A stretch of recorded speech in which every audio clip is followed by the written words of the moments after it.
know if Rich can hear me, but when you see when you see yourself, you just check that phone when you're ready to unmute yourself. Like right next to your picture, it says Rich Summers, and then it has a little phone with a red through it. Yeah. Yeah, Rich. Yeah. We got you. I just wanted to make sure you had that. So anyone else that's going to talk, that's a quick, easy way to unmute yourself. Okay. So welcome everybody. Thank you for coming. We'll have lots of people join us as we go. We're also recording these, so we'll send them out as we go along. So we're going to be creating quite an arsenal of information that we can go back to and reference if we need to. I just wanted to start out, this is such a crazy time. It's a minute to minute kind of situation, right?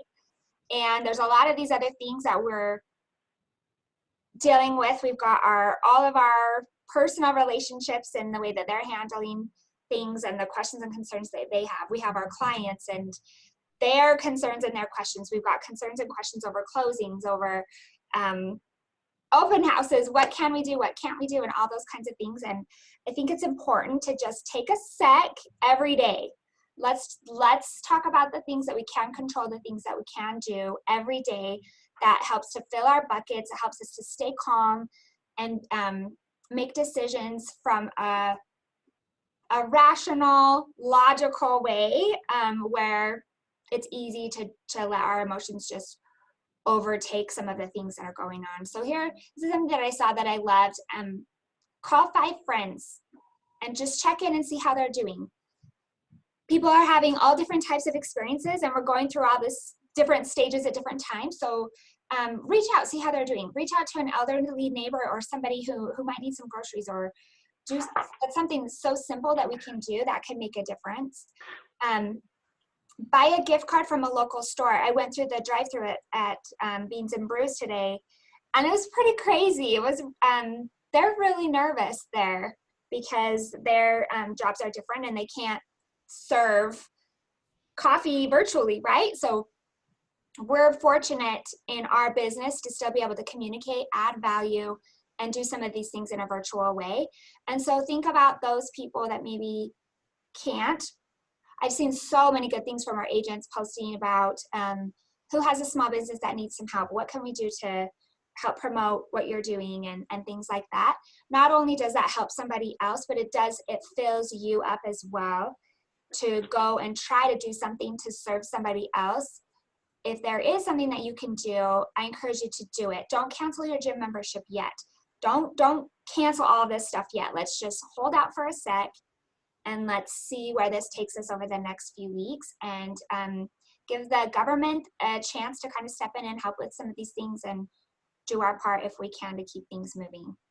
Go for a walk. It's a beautiful day. I don't know if you've been outside or looked outside. It's such a beautiful day. Be out, connect with the people that are with you, and it's going to help fill you emotionally. Does anybody have any thoughts or anything they want to add to that?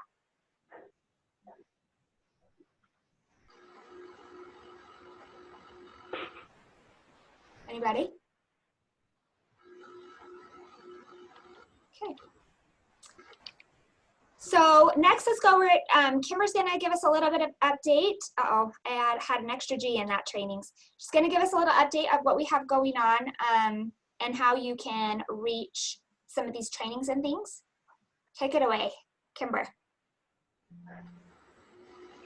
Okay. So daily, I'm just going to be sending you guys out an email. So normally that would probably be annoying. Hopefully in this situation, that's helpful. So what that's going to include is a summary of the recordings that we've done. So for example, this in the email is going to be a copy of this video in case you missed it. And then helpful technology tips as far as things that we can use in our business now. So yesterday I included how to do Zoom, right? And you can do a free Zoom account up to 4 people. So great way to just have that face-to-face with people that you're working with, your clients. And then I'll also be still doing the daily command classes. And then this is a great time that if you really want to dive into something or you need help one-on-one, I would love to schedule those out with you. It's interesting. I've done a few, and I feel like I'm actually, in some instances, helping you more because it really is like the screen right in front of you, and I'm able to log into yours. And so just know that I'm here to help you with all that, and you'll get a daily correspondence from me, and it'll be valuable. And sorry, it's going to be every day though. We are remaining open as long as we can, as long as they tell us we can. I sent Kimber home last week because she's going to have a baby, and I just want to make sure that she's really safe. But she's 100% available to you, and there may be a time soon that we aren't going to be able to physically be here, but we've got systems, plans in place, we've been working on it, will 100% be virtually available to you. And Kimber's the best one to model that for us, where she's so deep into all the technology we're doing. Anything else, Kimber? No, I just, you guys have my cell phone. Really, reach out to me, text me, call me. It's like I'm there, physically there. So, yeah. Okay, thanks. Here is, so there's a lot of content going on right now.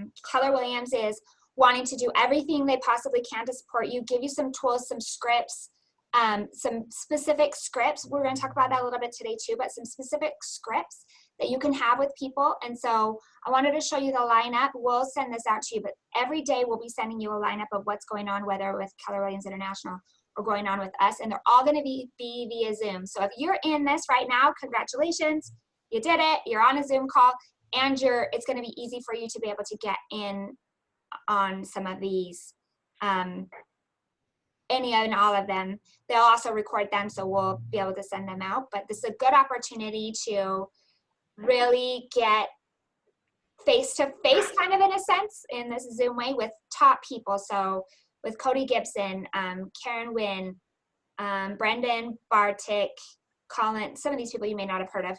Mike Hicks, he's amazing. He's the agent from Idaho Falls who has some crazy percentage of the market share in a small area, and he's done it all via The Promise is what he calls, really good scripts.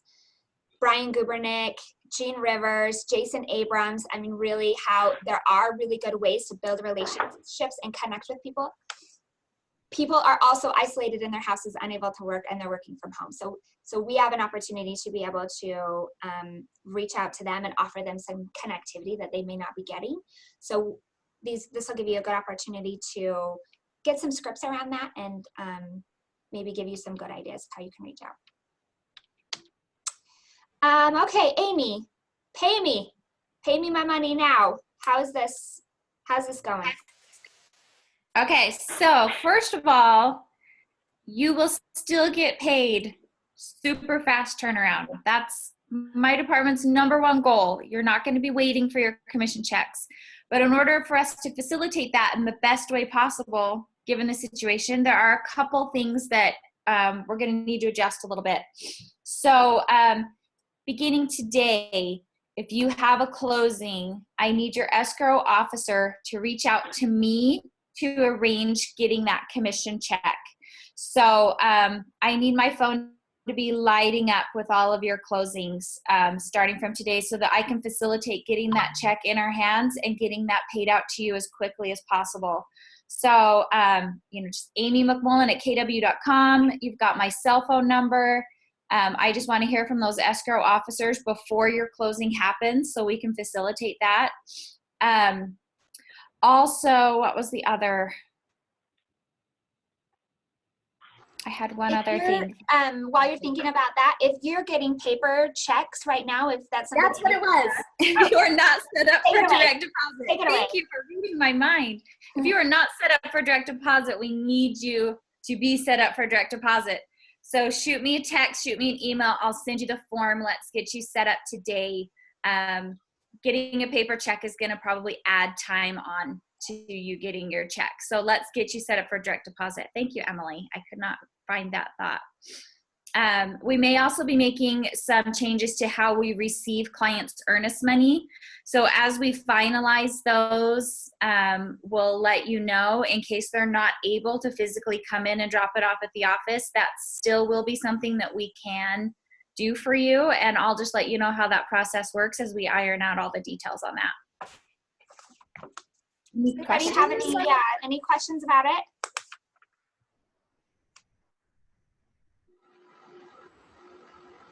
Okay. Well, you can reach out to any of us, and things are changing so quickly. This is a really good time. I'm one of those also who kind of filters my emails. Rich is somebody who filters his emails. I know we get a lot of emails and a lot of correspondence. This is a good time to check in on those though, because we're adapting as things change by the minute. We're 100% committed to make sure that things run as smoothly as possible. We just may need to have some quick communication with you. And so if you can just be vigilant and not have us go to junk, that would really help so that you've got the latest and greatest on these kinds of things.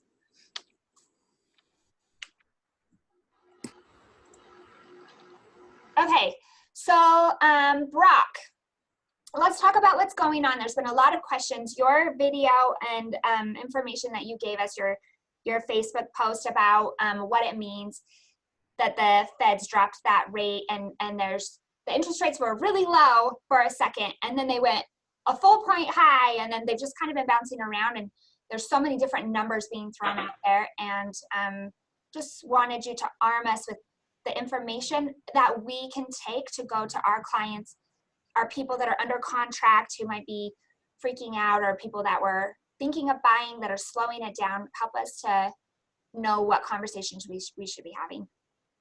Yeah, so what we'll do, I'll probably just email out a link to this post that I did on Facebook so everybody has it, because it's a good just summary of what the Fed did. The most important thing to know is the Fed certainly didn't reduce mortgage rates to 0%, which a lot of people think. I mean, I came in Monday with like 40 emails from people asking if they can now get the 0% rate. They didn't do that, but and frankly, when the Fed lowers rates or changes rates at all, the Fed funds rate, the effect that has on mortgage rates is actually more based on the emotional perception of the markets in general, not the actual change in rates. So it's what it signals to the markets as far as the optimism the Fed has in the economy as a whole.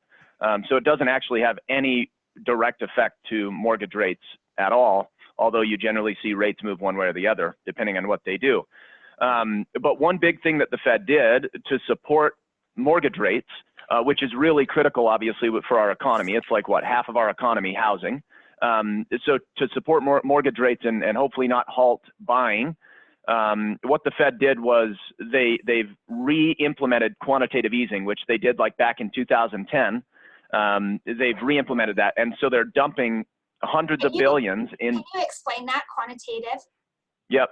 So basically what it is the Fed is proactively dumping hundreds of billions of dollars into the markets that support low rates. So the treasury bonds, and more importantly, the mortgage-backed securities markets, are the bonds that support lower rates. And these markets are, I'm sure you have all heard the term flight to safety. Essentially what it is when there's so much uncertainty in the world like we're facing now, everybody's selling out of the markets and dumping money into safe haven investments, which are, generally speaking, treasury bonds, so U.S. bonds, and mortgage-backed securities, which are it's a bond basically that's backed by mortgages in the U.S. So they are proactively, yeah. Well, you guys make sure you're muting, Brian. And it's like, are you serious right now? Are you serious? Brian. Be heard. Mute yourself. Mute yourself, Brian. Love you. So anyway, they're proactively doing things to drive rates lower, or at least maintain the level of rates so we don't see the spikes that we saw. Now, some of the spike that we saw was, most of it actually was the banks taking an intentional measure to increase rates. So the 4 large banks in the U.S. actually increased banks intentionally, or increased rates, forgive me, intentionally to stop the flow of refinances coming in the door, because like within, I don't know, 2 or 3 days, Wells Fargo announced that they were 120 days to close a loan. So obviously we're in unprecedented territory. Rates are lower than they've ever been, and dramatically lower. So with that, there's literally between 2 and like 6 times the number of mortgages that are normally eligible for a refinance are now eligible, and in a dramatized way. So the savings are outrageous. So we're probably going to see that continue. There's going to be some manipulation in the markets to slow the flow of mortgages, and hopefully a lot of that, the industry's kind of wisening up. So some of these increases in rates will only apply to refinances, for example, not across the board, and it's not fully stabilized yet, but there is a attention placed on keeping purchases competitive so that we can continue the flow of the economy, because that's really what does it, not necessarily refis. So that's like a short and sweet version of what's going on with mortgage rates. The markets have since rallied back completely. So we lost a bunch last week, and over the past 3 days, we've made it all back and then some. So we're now testing new levels of the market, and rates could be even lower than they were when we saw the hike last week, but it's going to take time because there is some manipulation happening and artificial increase of rates going on right now. But we're still under, where are we right now with rate? I mean, the rates are still incredibly, incredibly affordable, right? Yeah. I mean, like last week they went from, generally speaking, some were lower than this, some higher, but generally speaking, 3.25. And then midweek last week, they shot up to like 4.25 in one day. We're back down close to where we were. We're in the low to mid 3s right now on virtually every loan. Some even below 3, depending on the deal. So there was literally like 5 minutes worth of time that it was 2.8. So yeah, the perception, I think sometimes the message of the rates are at 2.5, that's the message that comes out, that maybe a couple people got that. I mean, it wasn't really to that point that everybody was getting that rate. It was such a tiny, tiny, tiny piece of time that the actual fluctuation in the rate over the last month has been marginal. I mean, we're still right in that same spot, wouldn't you say? Yeah, we are. I mean, the past week was ridiculous. Like, I've never seen swings like that. The world's never seen swings like that in mortgage rates before in such a short period. But yeah, we're pretty much back to where we were. And the only thing I would say, kind of to your point that you were just alluding to, is I think us as professionals in the industry, we need to kind of tame the emotions and not allow, like, people are freaked out about coronavirus, but then at the same time, what the Fed's done, and oh my gosh, now we have 0% rates. We need to be the voice of reason right now, and not allow people to either hold off because they think rates are just going to tank and go lower, but also not freak out and pump the brakes and scare away because they think rates have skyrocketed. You know, we need to be the voice of reason, and it's hard because in our industry we're incentivized to market the latest and greatest news because it creates leads, you know. So, but I think the idea is getting your clients on the phone and then being educated and again, that voice of reason to let them know what's really going on, and get them over to a lender that you trust, like us, hopefully, to help be that voice of reason and educate them on what's really going on, because I think we can bring a lot of value and eliminate some volatility in buyer activity by educating them. Emily, something that I found out also is that it's a great way to create urgency for buyers that are on the fence. Mm-hmm. There are a lot of buyers out there that are kind of just toying with whether or not they want to buy right now. And I found, especially, and you know, there's some USDA products that are still below 3%. So, you know, you have buyers that are interested in rural areas, things like that, people that are kind of really great things happening. And I've been able to kick some buyers from the tire kicker status to actually looking just based on what's happening. So it's a good way to say, you know, like, be a voice of reason, but also create some urgency. Say these are historic times. Take advantage. Yep. No question. Does anybody have any questions for Broch? I know that he and his team are available virtually to help you, but what are you hearing out there that we need to discuss?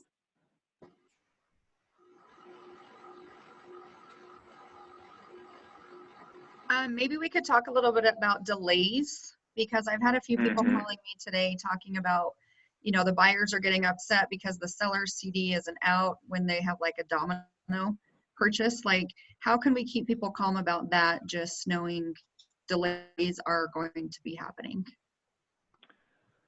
So I don't know that we can keep people calm in the times when they happen unexpectedly, like the deals that are closing now. It just is what it is. You know, I think we need to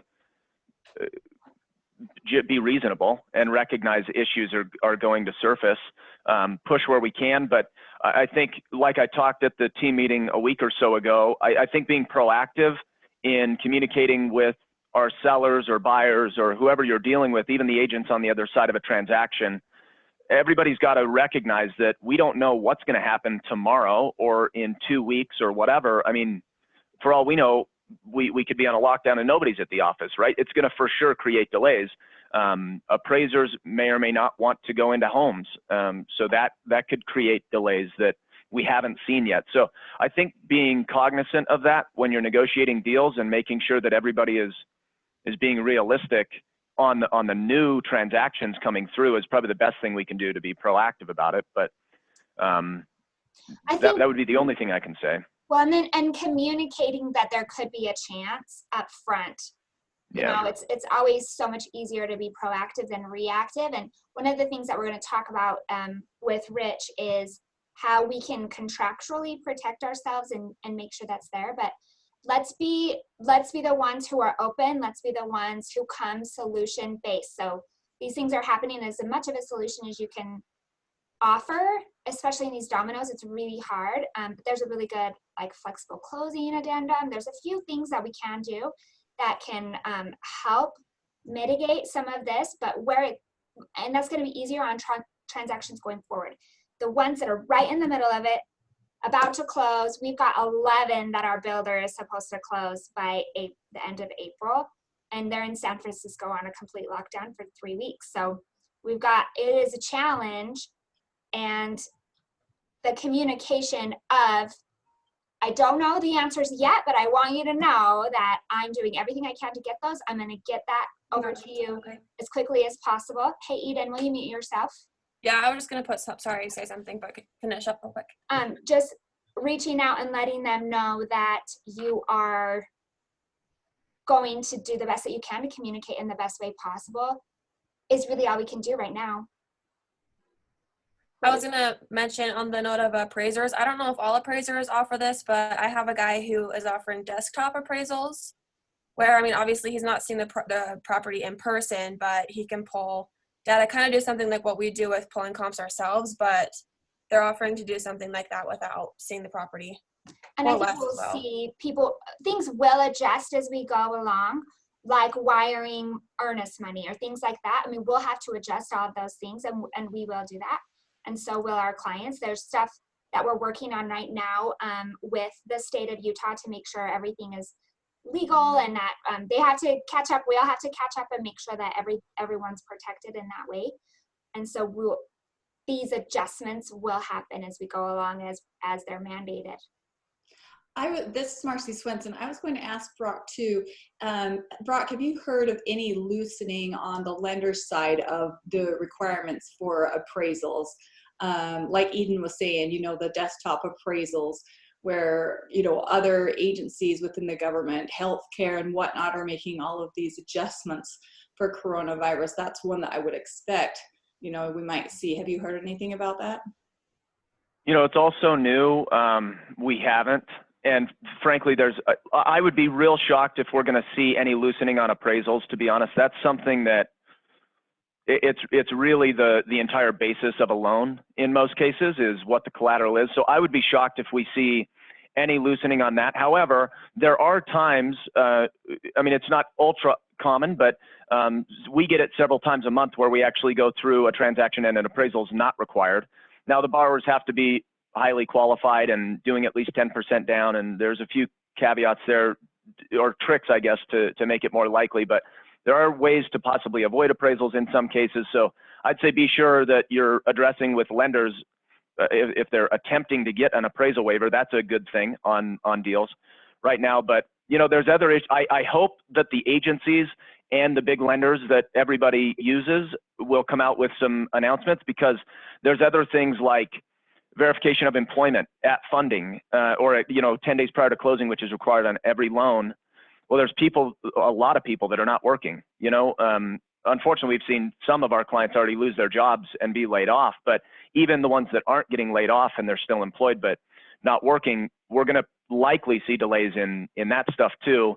But we've not seen any announcements from any of the powers that be giving any leniency on that stuff yet. So I think it's just, we got to play it by ear, and we'll do our best to keeping you guys apprised of any new information that hits the market. But. And being careful in the way that, you can communicate information without stirring panic, right? I wouldn't necessarily go to, this is information we need to have, but I wouldn't go to our clients and say, look, people are losing their jobs. I don't know if this is going to happen. That may not be the most helpful in this. If we can say things are changing minute to minute, companies are adapting, the government is adapting, we're all doing our best to make sure that these things happen for you, is a great way to communicate that, where we really don't know the specifics. So it doesn't help to try to relay some things that we're not sure of. Lori Erickson had a question. Brock, what kind of adjustments in timelines would you recommend as we're writing contracts now? Yeah, my recommendation. So I think most lenders are like us, where we're really targeting and doing our best to accommodate purchases and pushing refis out. But nonetheless, with some of these unforeseen issues that might come up and haven't even hit the market yet, I personally think it would be wise to be negotiating things at least 45 days. We've had to have some conversations. What's that?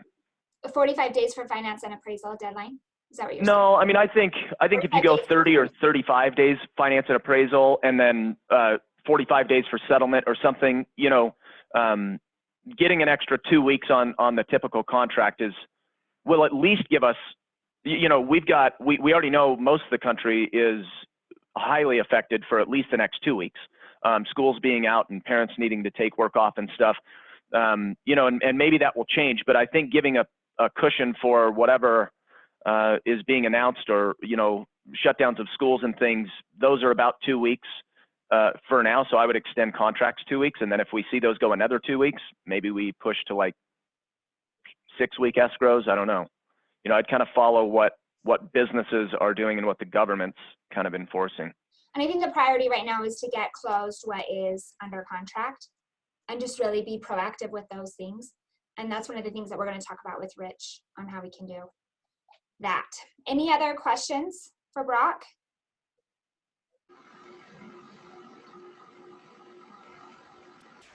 Okay, mute yourself if you're not talking, so that we don't have extra sound coming through. Thanks. I know we're all just learning to do this, and I appreciate it a lot. Okay, did anybody else have a dream last night that there was a disease that happened and we were all on lockdown?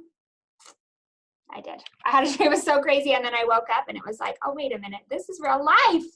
It's so crazy that this is real life. I do feel super hopeful and grateful that we're in this together, though. You know what I mean? That's how we do. This is a generational situation that's happening right now. This is not your typical thing, and being able to navigate it all with you is super comforting for me. And having people like Brock to help us is so helpful. I wanted to share with you a couple of things that came from KWRI, and we're just going to go through a couple of slides of their stance, and this is all meant to help and comfort. In here, really, I'm just going to skip some of them. We've all seen this graphic, right? And so this graphic was the thing that made me realize, okay, wait a minute, this is real, and it's not necessarily media hyped, but also gave me some comfort as to why we're doing what we're doing. I talked to my sister-in-law, who is head nurse at a local hospital, and she said their challenge right now is helping people that don't have anything to do with the virus. And this is why we got to take this serious, is to just try to flatten the curve so that people with other issues can be seen and helped as well.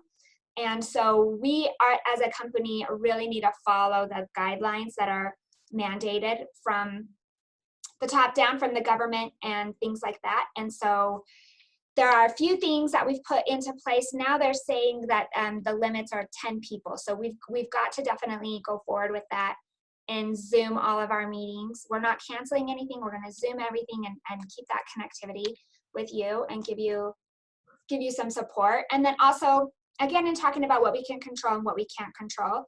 We can't control the spread of the disease. I mean, they're telling us that we're gonna get it. We may not know that we got it, but we're gonna get it in some form or another. And we're gonna be okay. All of us are gonna be okay if we do get it. But we can't necessarily control that. We can slow that. The things that we can control are these things. We can control meetings and schedules, locations, methods. We can control how we are going to communicate and interact with our clients. So Zoom, Z-O-O-M, has a free service, which is the service that we're on right now. And for a group of 4 people, it's free. If you're doing more than 4 people, then it's $15 a month, where you can do Zoom conferences with your clients, where you can talk to them, you can go through the buyer broker, you can talk about what they want. People need face-to-face. People want to see you. They want to be seen. So if you can utilize some of those tools to still have that connectivity with your people, check in with them, FaceTime. What's going on? How are you? Keep that going. We can control how we communicate, what we say, where we say it. Solution-based, just checking in. How are you doing? How are you feeling? What's going on in your world?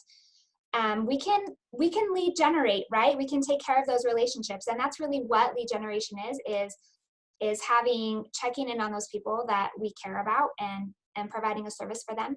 People want to know what's going on. They want to know this side of it. Their biggest investment is typically real estate, and they want to see how this is going to come down, and they need some guidance on where to get this information. We can control our environmental safety, being conscientious about that. We can stay healthy. It's really important, not only with our physical health, but with our mental health. More than ever, this is the time that we are careful about what's coming into our brain, that we're careful about how we're feeding our soul and the people that we're communicating with, and that type of messaging and communication that we're sending out there. I want to highlight, and there's been I could say this about all of you. I do really appreciate the way the Be Heard team has, from the get-go, just really communicated on social media, and also face-to-face with people about solution-based, bringing hope and care. It's making a difference in the world.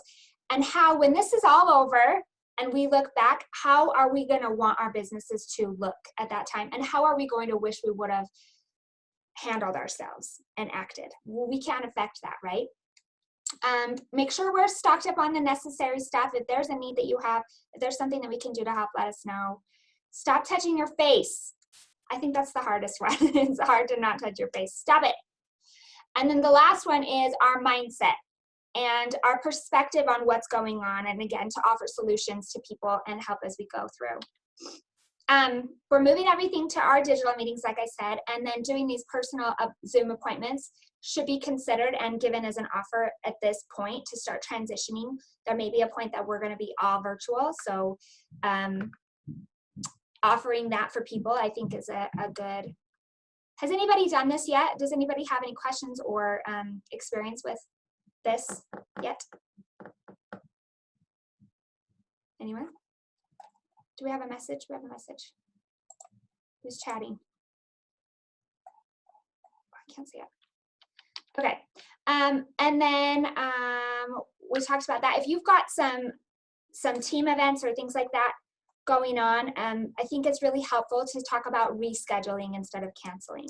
There's just such a different feeling that comes from rescheduling this to your life is canceled, is how people feel right now. But if we can talk about, we're going to reschedule this to a safer time, we really care about you, and that's a good way to communicate. let's see, and here, this is really strict guidelines. So if you've been traveling or you have any kind of a sickness, we have been mandated that we can't have you come here. We love you, and if there's something that you left here, we can leave it for you. We'll get it to you. We'll help you. Whatever. We have to keep an area like this with the size of the building and company that we have. That if you have had any kind of sickness or somebody immediate to you, you've got to stay home. Sorry. And then you've seen all this from the CDC, just some regular stuff to do. The next thing I want to talk about is, this is something that came out from the National Association of Realtors. Has anybody seen this? No? So here are some questions that people asked.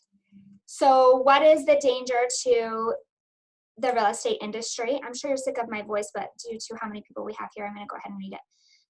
When an infectious disease such as coronavirus is associated with a specific population or nationality, fear and anxiety may lead to some stigma and potential discrimination. So we got to be really careful about this. We're held to a high standard in terms of making sure that we're fair and treat everybody equally. So we can't discriminate just because of somebody. There's been some instances where people have not wanted to show homes to people that are of Chinese descent, which I know seems crazy, but that is happening. We can't treat people like that differently. We have to be very careful and not discriminate. May I ask clients or others I interact with my real estate business if they have traveled recently or have had signs of respiratory illness? Yes, the answer is yes, you can. The caveat is you have to ask all clients the same thing. You can't ask some and not ask others. It has to be a part of your system. I typically drive my clients. May I refuse to drive potential clients? Same thing. If you're going to not, I as a woman don't drive my people anywhere. I like to meet them there just so I have my own getaway car. But besides that, if you're not going to do it, you have to make sure that you frequently clean, disinfect. It's not rude to ask them to wipe down the seat. I think everybody understands this now. But again, if you're not going to drive them, then just let's do the same thing to everybody. So someone can't say I'm Chinese and they refuse to drive me kind of thing, right? Just be consistent in your interactions. Open houses. We've had a lot of people ask and talk about open houses. And again, things are changing on the daily. I think it would be good too for Rich if you have any advice about that. Did anybody do open houses last weekend? You can unmute yourself and talk. I did. How'd it go? It went really well. A lot of people came through, roughly 18 people. Nobody absolutely wanted to shake hands, which I understand. Yeah, don't shake hands. Okay. What are some of the things? Did you do anything differently or anything like that? Just kept our distance while we spoke to each other. That's about it. I think No as we, okay. Like that. The biggest thing with that is I think that your sellers just need to understand the potential risks of having people come into the home. But if you're following the guidelines of what the CDC is saying and you're keeping things clean and maybe offering additional things like gloves and booties and hand sanitizer and things like that, and carefully watching as people are going through, and ask them to just not touch anything. I mean, they I saw an agent post that they did an open house, and they their sellers went through the house later, and somebody had gone in and stole all the toilet paper from the open house. So also make sure you're just watching that, like no theft is happening. You're keeping a close eye on everybody. Okay. That's good. And I think it's a good thing to offer that you'll go through, you'll sanitize the doorknobs, you'll sanitize the handrail, things like that after, if that is something that you guys decide to do. Another option. And I'm sorry, Michelle with the Real Advantage Title Company, her husband owns a Ace Hardware store, and they've offered to give little like disinfectant packages, or they'll give like a bucket and I think paper towels, Lysol, Clorox wipes, and they're offering those for $30. They get them at a super good price. So she's offering it specifically to our agents. Do you guys think that would be a good value for your people. Yeah, that's a great way. I can also say they are running low, so if you want an order, you should get it in quickly. Okay, and we can make sure you have that info. Also, what about doing a virtual open house?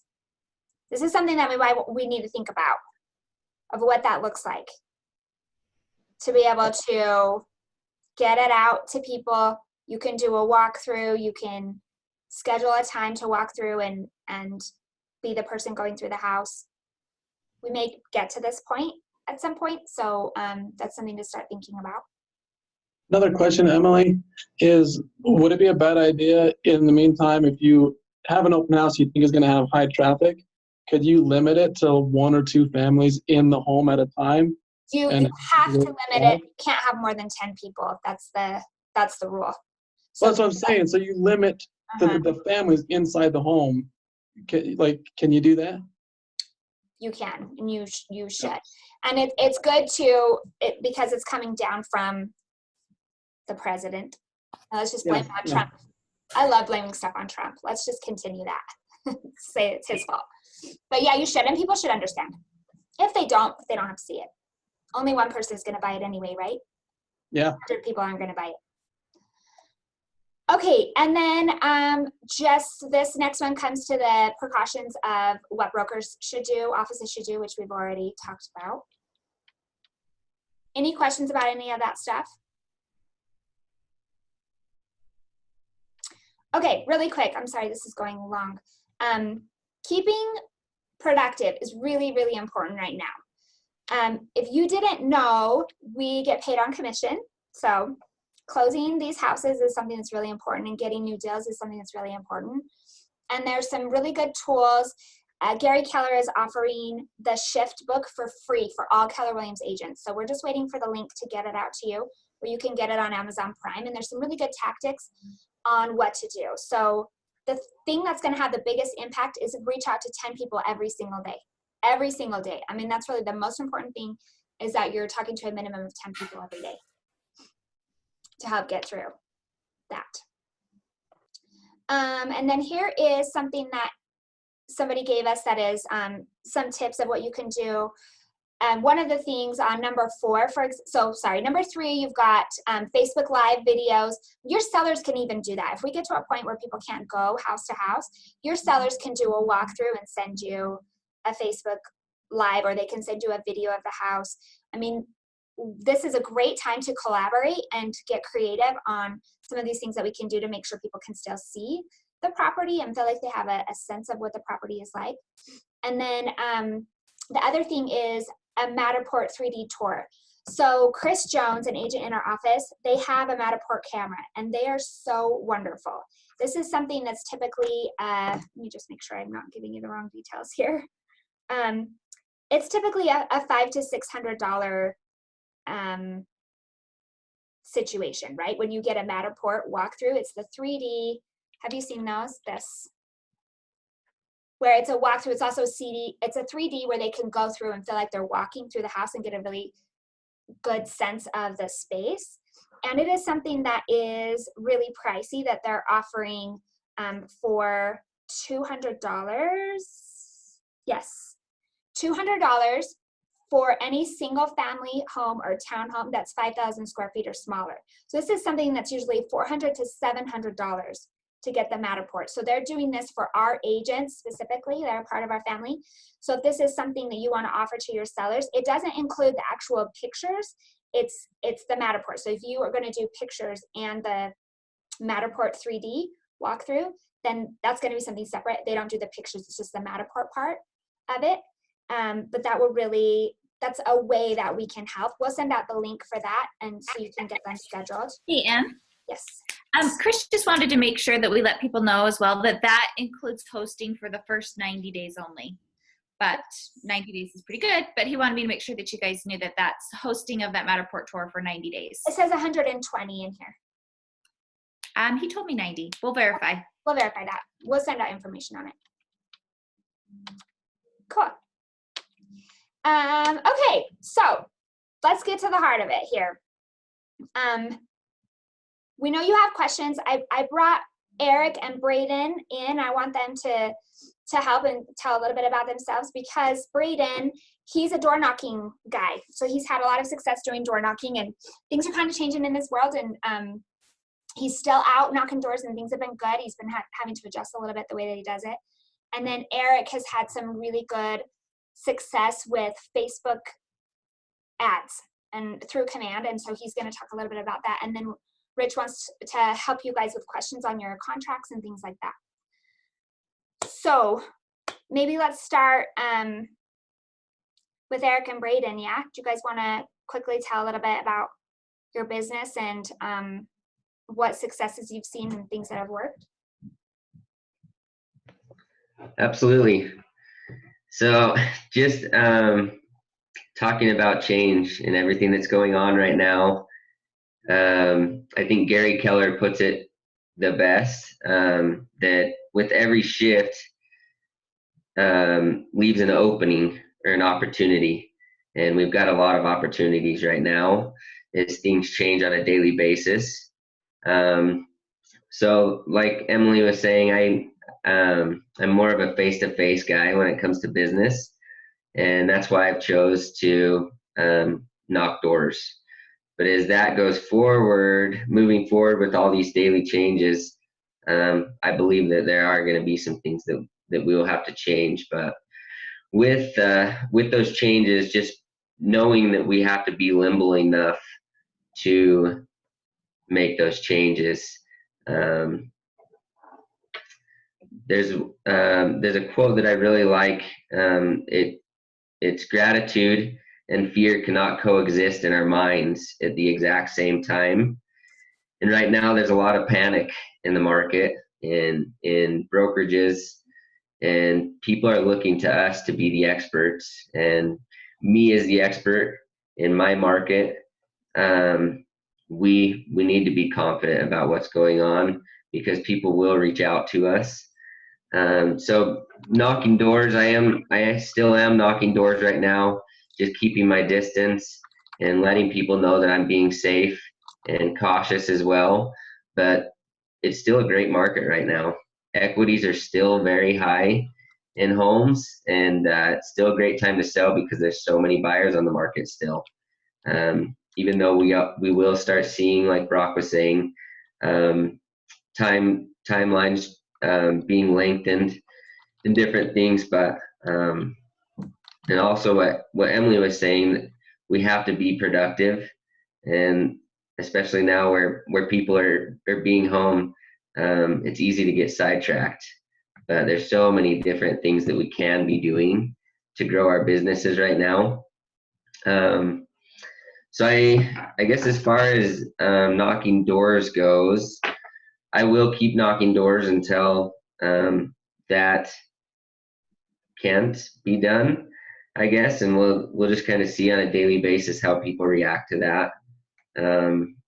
But in doing that, the thing that I love about knocking doors is I never have competition. There's not a whole lot of agents out there that knock doors on a consistent daily basis.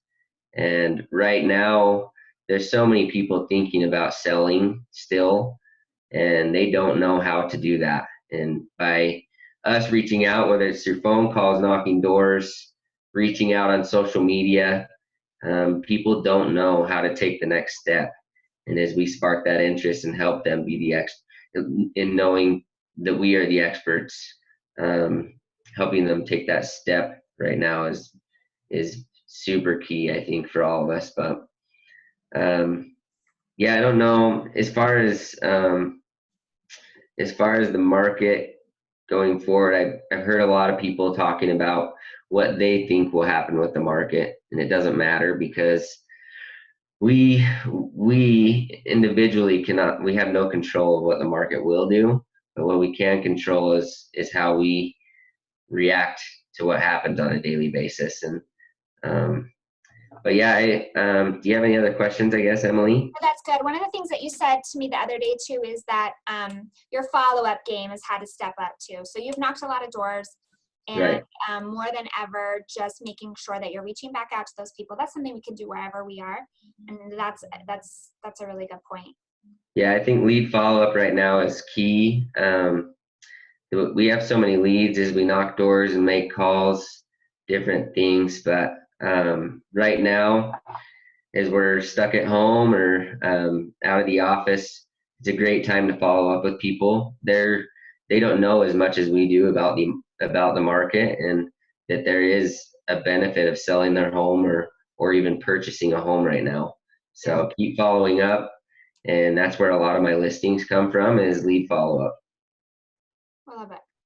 So Eric, tell us a little bit about what you've had going on, and how'd your listing appointment go last night, by the way, Eric?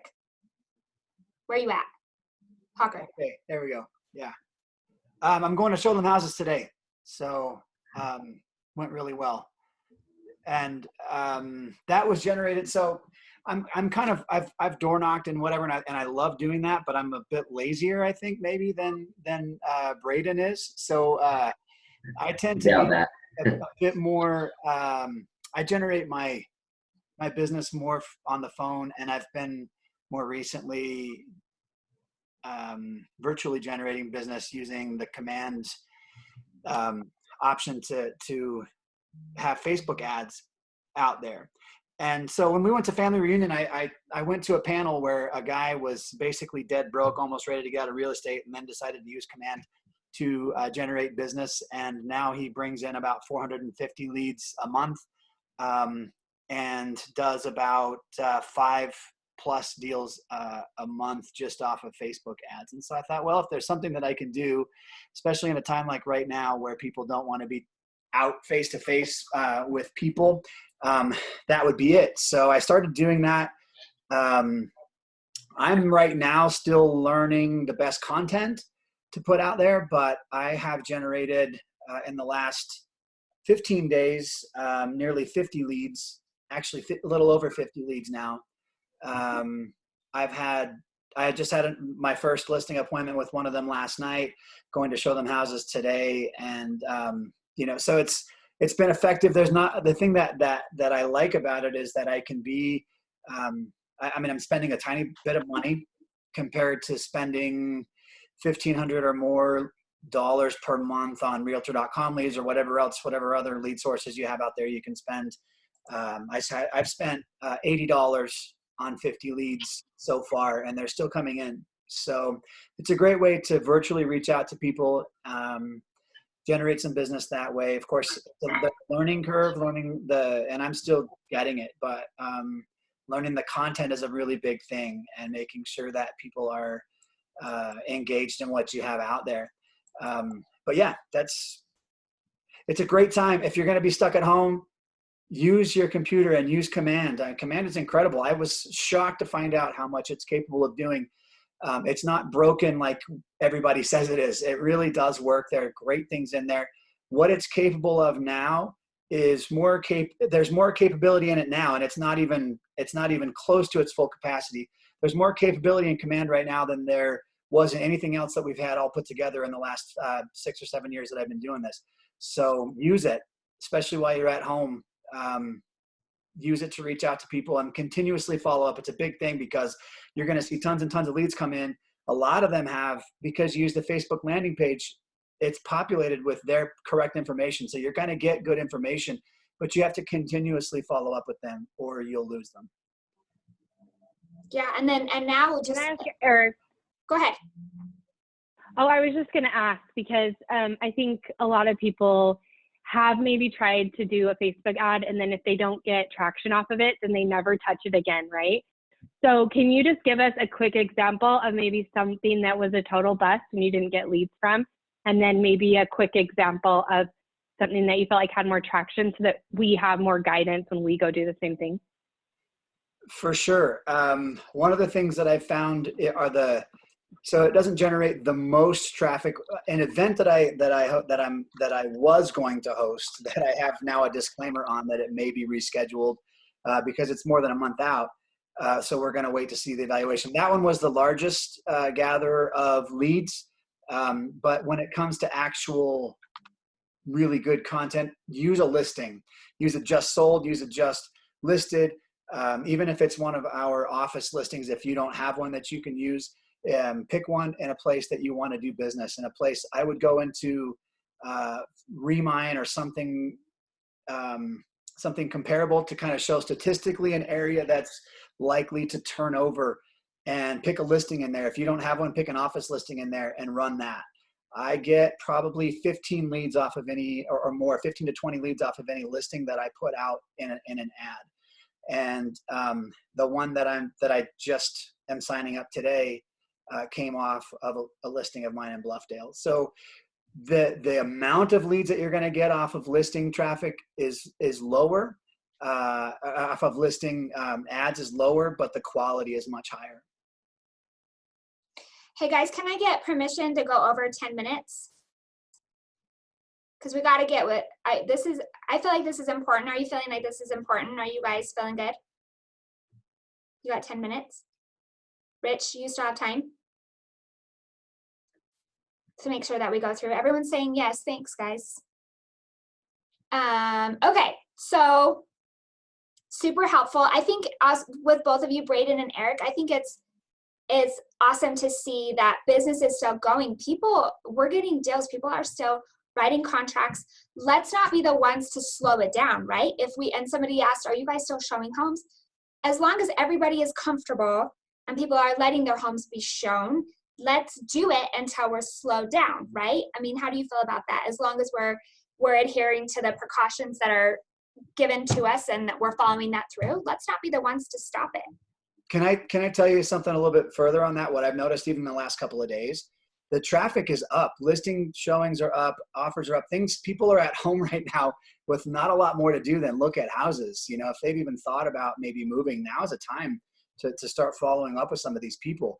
You know, obviously take your precautions, but the huge swath of the industry right now is taking their foot off the gas, right? So the people that don't take their foot off the gas are the ones that are going to be able to capitalize and grow their business in a time. It's the same that happened back in the recession. You know, the people that took their foot off the gas and quit the business, they're the ones that aren't with us anymore. It's these challenging times that if you really position your business to move forward, you can actually capture more business than you'll lose in times like this. For sure. Any questions or thoughts for Brayden and Eric?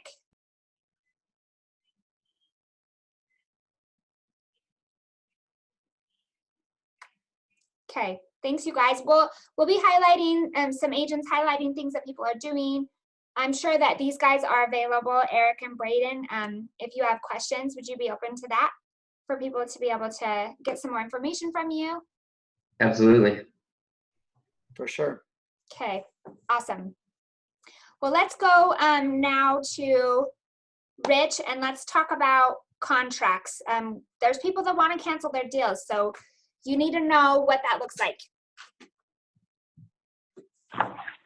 All right, so the way the contract's written,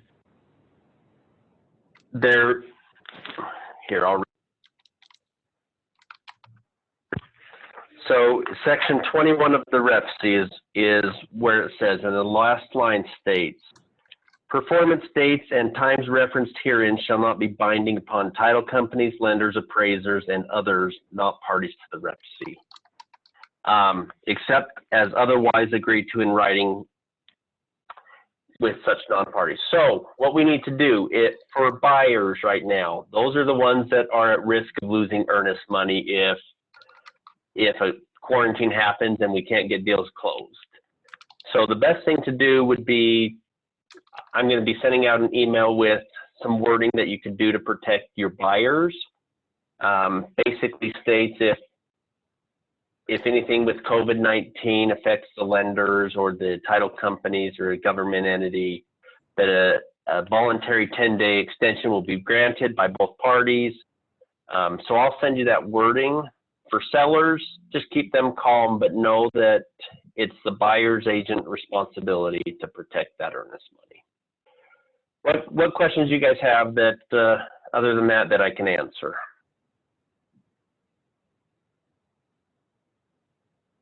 So I have somebody who we're representing, so Tim, let's be real, I don't do real estate, but Tim has somebody who is representing the builder, and actually I think it's Tiffany. anyway, representing the builder and the client, the buyer who's buying the house is saying, I don't know about the future. I'm just feeling like I need to cancel the deal. And at this point, it's just a conversation that they're having with the builder. The contract obviously was written long before any of this came down. It's hard to know what the ethical, moral thing to do is, and also contractually, what should we do? Well, when you represent buyers, you have a strict obedience to them. So one of your fiduciaries is obedience. If they want to get out of the contract, you can have that discussion of, what if we do this wording to protect you if there's the shutdown. But if they really do want to still move away from the transaction, they are allowed to. So we're representing the seller. You're representing the builder in this one. Yes. Here, let me change my audio. For some reason, it's coming out weird. It might just be my voice. No, my headset's saying my battery is super low. For sellers, what you want to do is, if you have found the buyer that you want and you're comfortable moving forward with that buyer, make it so that they will not lose earnest money due to COVID-19. So somehow protect them at the same time, reassure that buyer, even though they're not your client, you both have the same goal of getting to closing together. I tell people that the contract's put together because even though we see it as a buyer-seller, we all have that same goal of closing, except for when we don't. So we put all this paperwork together to protect ourselves from that 1% to 3% that may want to cancel, and then we look to the paperwork to see what happens. With this shift, we might see that number go from 3% to maybe a 5 or 6, 7%. Who knows what that number is? But we can try to keep people calm and just find ways to make it work out. So I would probably do longer deadlines and then probably use a flexible settlement. So what's some advice that you have for closings that are like in the hopper right now? So we don't want to spread panic, but I mean, things are going down. So what do you have any advice for what we can do the second? Like Lori's saying, if I'm already under contract with my buyer, would you suggest I try to add that verbiage to the contract or cancel it and redraft? She's representing a buyer. I wouldn't cancel it. I probably would try to add the wording because we know that a buyer can cancel all the way up to the day of settlement and still cancel. They would just forfeit earnest money. But we want to protect that earnest money. That's one of our responsibilities. So if we, for any of my buyers, yes, I would probably draft it if I'm still before my deadlines. And I mean, I think there would be a case that you could argue that this was an act of God based in section 20, and you could possibly fight for the earnest money after the fact if it failed. But I would say let's stay away from that and make it very clear that if it fails because of COVID-19, earnest money goes back to buyer, but we're willing to extend it to make it work out.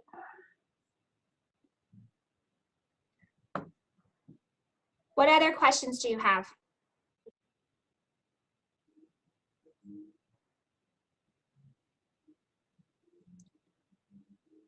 So I'm available, but you guys can FaceTime me, or you can just do the regular call or text. I am available. I know there's going to be more questions, and you probably don't want to ask them in front of everybody. Just give me a call. If it's a specific contract question, the best way to do it is send me the contract in a PDF, and then call me, and I can look at the contract as we discuss, because sometimes a specific scenario I'll need to see how you've worded it to tell you your true answer. So. Got it. Here is, I wanted to share our contact info if you've not seen this as of late. I want to make sure that you have that. Let's go. And that we're all available to you. I want to share, you're going to get a lot of, I want to wait and see what's going on. I want to wait and see what's going on. I'm not sure if I want to go under contract. I'm not sure if I want to cancel. I'm not sure if I want to talk to you. I'm not sure. I don't know what's going on, right? And so with that, one of the scripts that Gary gave in his speech on yesterday, I really appreciated where he said, when you're talking to somebody that says they just want to wait, a script is, while you wait, what are the things you will be thinking about? Okay, that's fine. But while you wait, what are you going to think about? Because I have so many tools that I can give to you that will aid in your thinking. I can help you. Those tools would be the app or setting them up on listing.